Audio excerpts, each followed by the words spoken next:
India Legal presents Courts Roundup.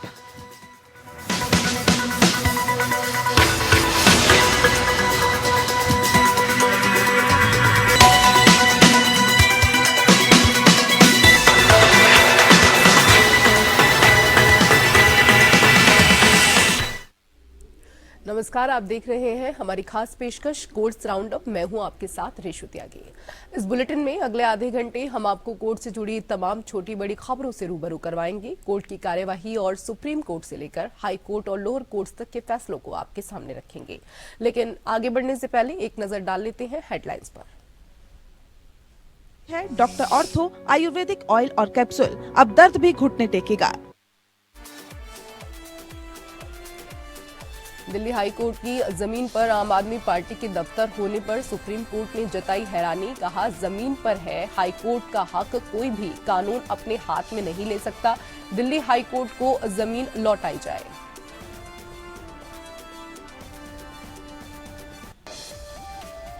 Umar Khalid ने supreme court से वापस ली जमानत याचिका। कहा, बदली हुई परिस्थितियों के कारण याचिका वापस ली गई है, दोबारा दाखिल की जाएगी अर्जी।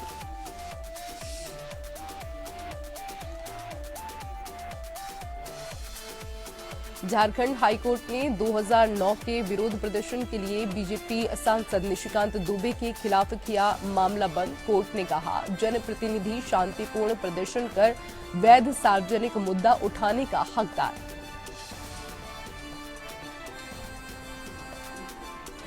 किसान आंदोलन मसले पर पंजाब हरियाणा हाईकोर्ट ने केंद्र, पंजाब, हरियाणा, दिल्ली सरकार को किया नोटिस जारी। प्रदर्शनकारियों के खिलाफ कार्रवाई की मांग और सीमाओं को सील करने और इंटरनेट निलंबन को दी गई है चुनौती।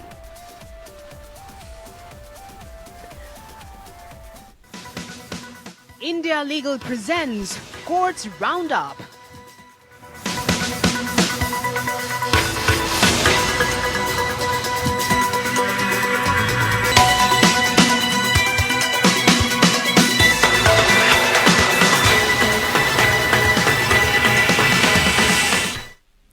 कोर्ट से जुड़ी खबरें अब विस्तार से। दिल्ली हाई कोर्ट के जमीन पर आम आदमी पार्टी के दफ्तर पर सुप्रीम कोर्ट ने आश्चर्य व्यक्त किया है। कोर्ट ने कहा कि राजनीतिक दल हाई कोर्ट को आवंटित जमीन पर कैसे कब्जा कर सकते हैं, ये गलत है। सीजेआई ने कहा, दिल्ली सरकार के मुख्य सचिव, पीडब्ल्यूडी सचिव और वित्त सचिव अगली तारीख से पहले हाई कोर्ट के रजिस्ट्रार जनरल के साथ एक बैठक बुलाएं ताकि सभी विवादित और लंबित मुद्दों का समाधान सुनिश्चित हो सके।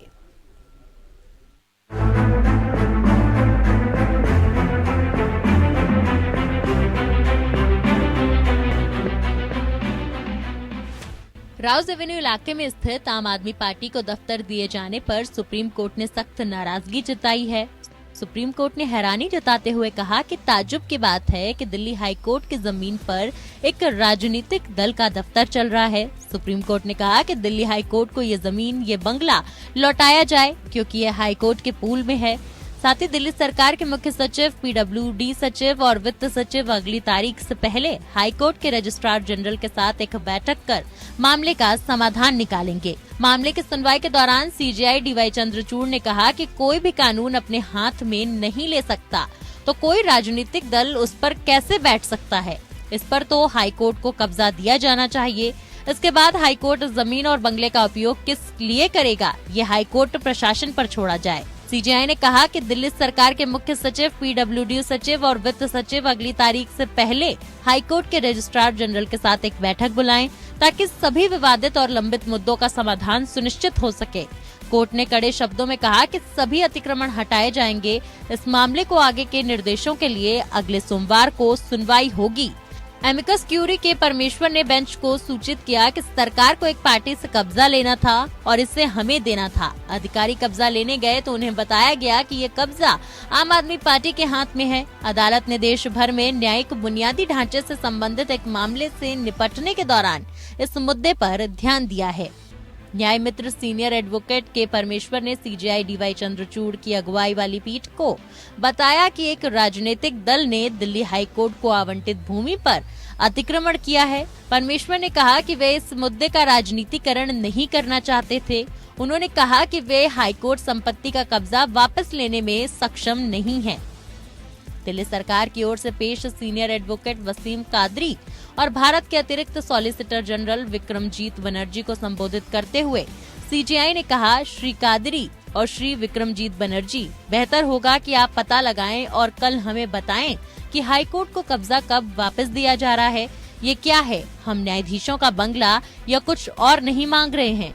हम पूछ रहे हैं जन सुविधाओं के लिए, और एक राजनीतिक दल उस पर कुंडली मारे बैठा है। फिर आपने इसे हाईकोर्ट को क्यों आवंटित किया? हमें बताएं कि आप हाईकोर्ट को कब्जा कब देने जा रहे हैं। इसे खत्म करना ही होगा। हाईकोर्ट इसका इस्तेमाल दिल्ली के नागरिकों और निवासियों के लिए करने जा रहा है। हमें बताएं कि आप क्या कर रहे हैं। हालांकि अदालती कार्यवाही के दौरान राजनीतिक दल के नाम का स्पष्ट रूप से उल्लेख नहीं किया गया था, लेकिन बाद में स्वतंत्र रूप से पुष्टि की गई कि पार्टी आम आदमी पार्टी है। Bureau report. और उधर 2020 में हुए दिल्ली दंगा मामले में जेएनयू के पूर्व छात्र उमर खालिद ने यूएपीए मामले में अपनी जमानत याचिका वापस ले ली है। परिस्थितियां बदलने के कारण जमानत याचिका वापस ली गई है। इस मामले में खालिद अब नए सिरे से ट्रायल कोर्ट में याचिका दर्ज करेंगी। जस्टिस बेला एम त्रिवेदी और जस्टिस पंकज मित्तल की बेंच ने उमर खालिद की जमानत याचिका वापस लेने की अर्जी को मंजूरी दे दी है। इससे पहले भी सुप्रीम कोर्ट में कई बार खालिद की जमानत याचिका पर सुनवाई टल चुकी है।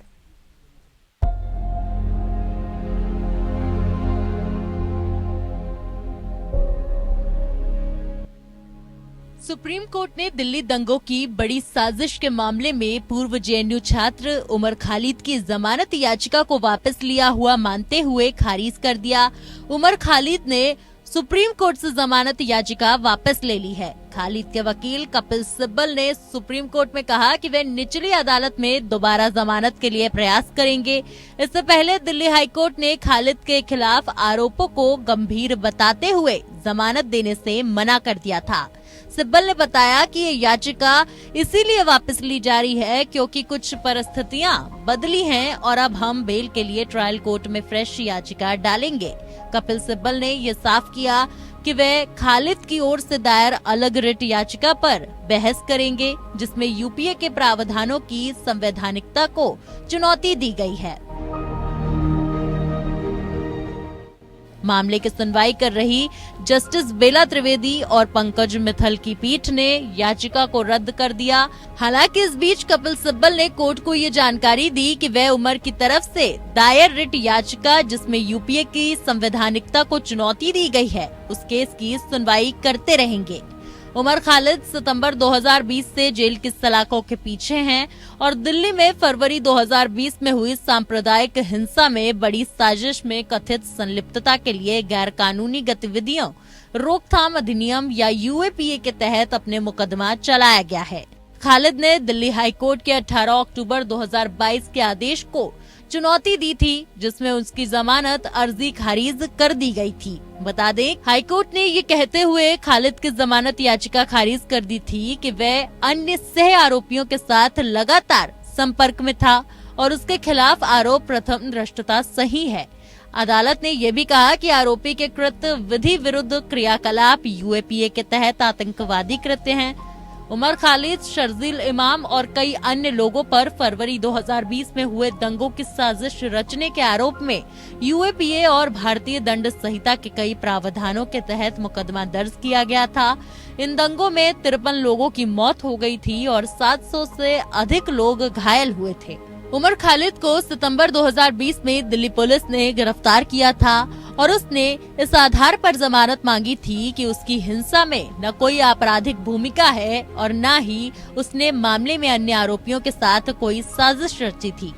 बता दें कि सुप्रीम कोर्ट ने इस याचिका को यूएपीए एक्ट के प्रावधानों की संवैधानिकता को चुनौती देने वाली पिछली याचिकाओं के साथ टैग किया। बाद में इसने खालिद की जमानत अर्जी के साथ यूएपीए एक्ट के प्रावधानों को चुनौती देने वाली याचिका पर सुनवाई करने का फैसला किया था।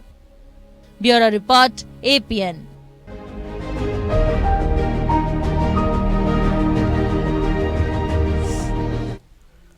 और उधर सुप्रीम कोर्ट ने कहा कि मोटर दुर्घटना में मृतक का परिवार दोहरा लाभ नहीं मांग सकता है। अगर मृतक की मृत्यु के कारण परिवार को राज्य सरकार से लाभ प्राप्त हुआ तो ऐसे लाभ मोटर वाहन अधिनियम या एमवीए के तहत दे मुआवजे से काटे जा सकते हैं।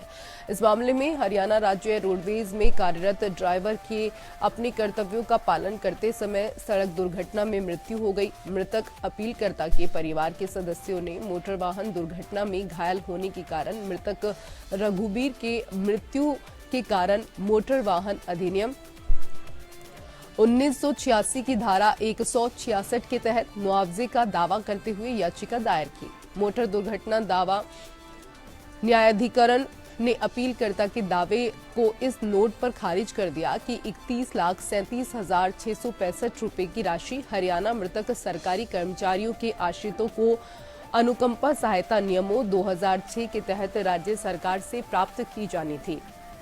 ये राशि उस मुआवजे से अधिक है जिसके दावेदार हकदार पाए गए।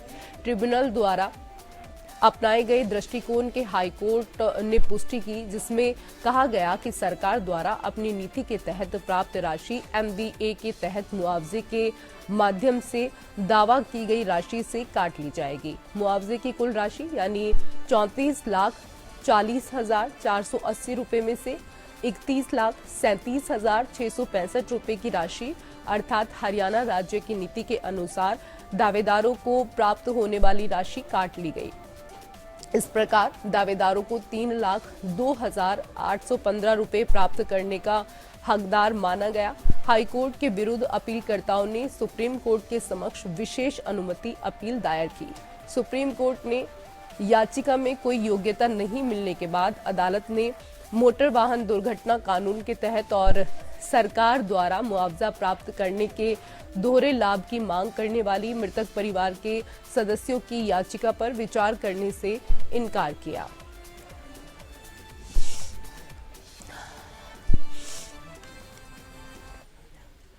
उधर अडानी समूह की कंपनियों द्वारा स्टॉक मूल्य में हेरफेर के आरोपों की जांच मामले पर याचिका दाखिल की गई। अडानी हिंडनबर्ग विवाद में सुप्रीम कोर्ट के हालिया फैसले में अडानी समूह की कंपनियों द्वारा स्टॉक मूल्य में हेरफेर के आरोपों की जांच के लिए दायर याचिका खारिज कर दी गई थी। वर्तमान पुनर्विचार याचिका उसी फैसले के खिलाफ दायर की गई है। याचिकाकर्ता अनामिका जायसवाल द्वारा दायर याचिका में 3 जनवरी के फैसले पर पुनर्विचार की मांग की गई है, जिसने विशेष जांच दल या सीबीआई जांच की मांग को खारिज कर दिया था और सेबी की ओर से जारी जांच का समर्थन किया था। 3 जनवरी 2024 के फैसले में चीफ जस्टिस डीवाई चंद्रचूड़ और जस्टिस जेबी पारदीवाला और जस्टिस मनोज मिश्रा की पीठ ने अमेरिका स्थित short selling firm Hindenburg research की एक रिपोर्ट में उठाए गए आरोपों की स्वतंत्र जांच का आदेश देने से इनकार कर दिया था। 24 जनवरी 2023 को प्रकाशित रिपोर्ट में अडानी समूह पर स्टॉक की कीमतें बढ़ाने के लिए चालाकी करने का आरोप लगाया गया था। न्यायिक हस्तक्षेप के आह्वान के बावजूद अदालत ने नियामक संस्था के अधिकार या निष्पक्षता पर संदेह करने के लिए वैध आधारों की अनुपस्थिति की ओर इशारा करते हुए सेबी की जांच की अखंडता को बरकरार रखा। जायसवाल ने इस फैसले के जवाब में याचिका दायर की है, जिसमें फैसले में कथित त्रुटियों का हवाला दिया गया है और नए सबूत पेश किए गए हैं जो याचिकाकर्ता के अनुसार परिणाम को प्रभावित कर सकते हैं। याचिका में कहा गया है, आक्षेपित आदेश में स्पष्ट गलतियां और त्रुटियां हैं और याचिकाकर्ता के वकील की ओर से प्राप्त की गई कुछ नई सामग्री के आलोक में पर्याप्त कारण है जिनके लिए इस पर पुनर्विचार की आवश्यकता है। नए दस्तावेज और पुनर्विचार याचिका के साथ संलग्न ईमेल सहित सभी सबूतों से पता चलता है कि अडानी समूह की कंपनियां प्रतिभूति अनुबंध विनियमन नियम 1957 के नियम 19A का घोर उल्लंघन कर रही हैं।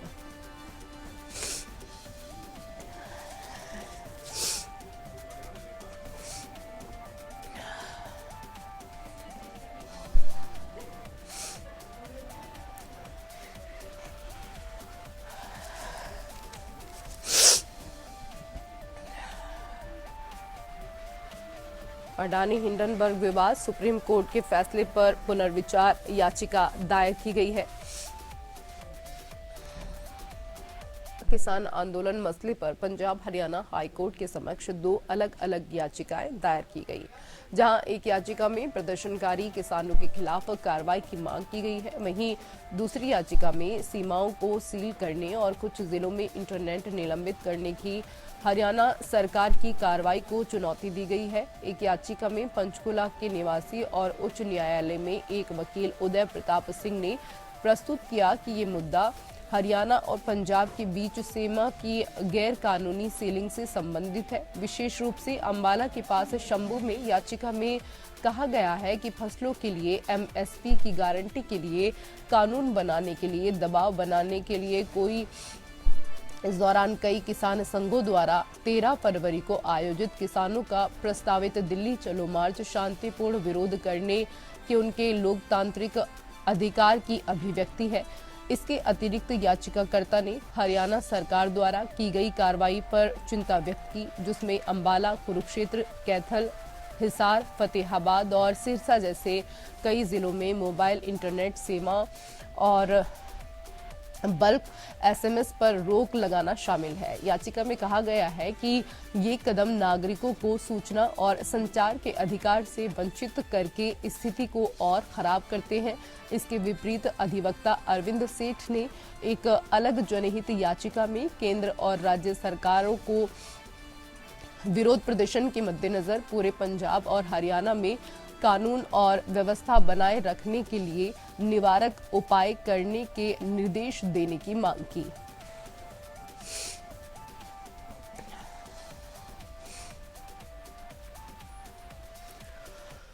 उधर दिल्ली हाईकोर्ट ने मनी लॉन्ड्रिंग मामले में सुपरटेक के चेयरमैन आर.के. अरोड़ा की डिफॉल्ट जमानत की मांग वाली याचिका पर फैसला सुरक्षित रख लिया है।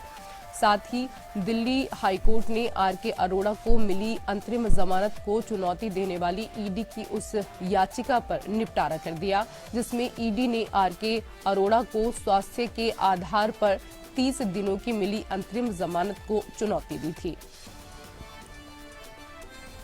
ईडी की याचिका का निपटारा करते हुए दिल्ली हाईकोर्ट ने कहा, मेडिकल आधार पर आर.के. अरोड़ा को मिली 30 दिन की अंतरिम जमानत 14 फरवरी को खत्म हो रही है।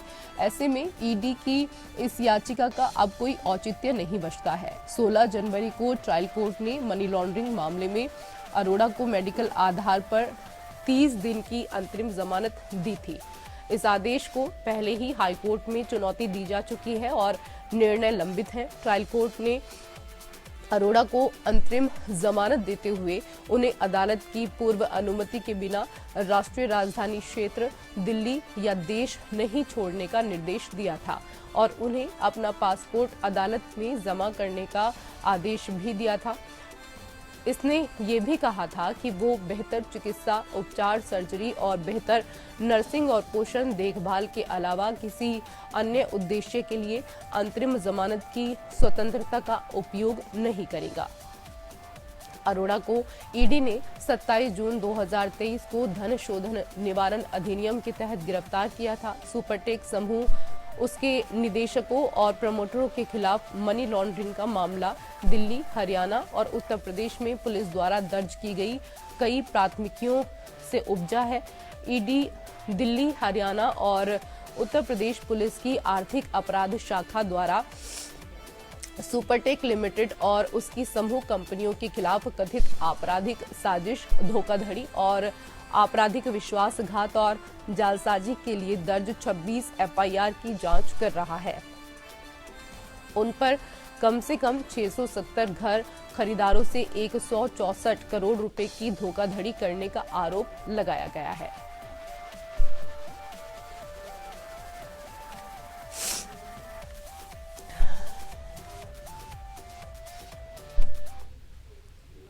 उधर दिल्ली उच्च न्यायालय ने सरोगेसी विनियमन अधिनियम 2021 के तहत सरोगेसी प्रक्रियाओं से गुजरने के लिए दंपतियों के लिए निर्धारित आयु सीमा को चुनौती देने वाली याचिकाओं पर सुनवाई करते हुए कहा कि विज्ञान की सीमाएं हैं जिन्हें एक सीमा से आगे नहीं बढ़ाया जाना चाहिए। कार्यवाहक मुख्य न्यायाधीश मनमोहन और न्यायमूर्ति मनमीत प्रीतम सिंह अरोड़ा की खंडपीठ ने इस बात पर चिंता व्यक्त की है कि क्या ये इन आयु सीमाओं के साथ छेड़छाड़ कर सकती है, क्योंकि ये वैज्ञानिक सलाह के आधार पर विधायिका द्वारा निर्धारित की गई है। फिर भी कोर्ट ने याचिका में नोटिस जारी कर केंद्र और दिल्ली सरकार से जवाब मांगा है। अदालत ने मामले की अगली सुनवाई के लिए 9 मई की तारीख तय की, जब संबंधित मामलों की सुनवाई होगी। अदालत सरोगेसी विनियमन अधिनियम के प्रावधानों को चुनौती देने वाली एक दंपति द्वारा दायर याचिका पर सुनवाई कर रही थी। प्रावधान है कि सरोगेसी के लिए जाने के इच्छुक जोड़े को विवाहित होना चाहिए और महिला की आयु 23 से 25 वर्ष के बीच होनी चाहिए, जबकि पुरुष की आयु प्रमाणन के दिन 26 से 55 वर्ष की होनी चाहिए। याचिकाकर्ताओं ने प्रस्तुत किया है कि वो जल्द ही अधिनियम में निर्धारित ऊपरी आयु सीमा को पार कर जाएंगे, जो उन्हें बच्चा पैदा करने के अवसर से वंचित करेगा। याचिकाकर्ता दंपति ने आगे तर्क दिया कि सरोगेसी अधिनियम द्वारा निर्धारित ऊपरी आयु सीमा संविधान के अनुच्छेद 21 का उल्लंघन है, क्योंकि ये एक अनुचित और मनमाना प्रतिबंध लगाता है। उन्होंने चिकित्सा संकेत के प्रमाण पत्र के लिए उनके आवेदन को खारिज करने वाले राज्य स्तरीय मेडिकल बोर्ड द्वारा पारित आदेश को भी चुनौती दी।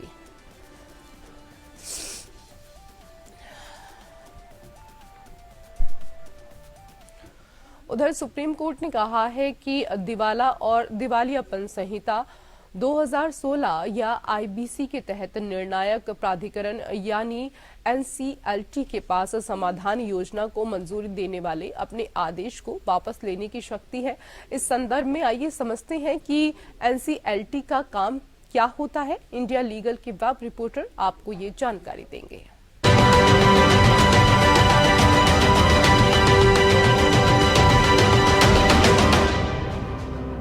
National company law tribunal mandate क्या है? The Supreme Court in the recent case Greater Noida Industrial Development Authority versus Prabjeet Singh Soni and another recently clarified the power of the National Company Law Tribunal कि NCLT के पास resolution plan को मंजूरी देने वाले अपने order को वापस लेने की पावर है if it fails to meet the condition in section 30 clause 2 of the IBC.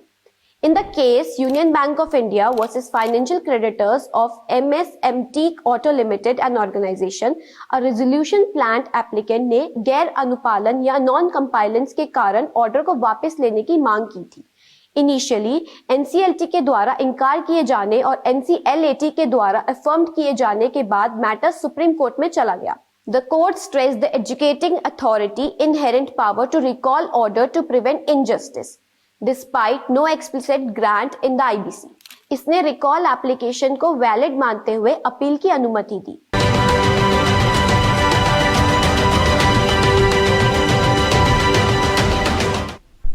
फिलहाल कोर्ट से जुड़ी खबरों में मेरे साथ इतना ही। नमस्कार। India Legal presents Courts Roundup.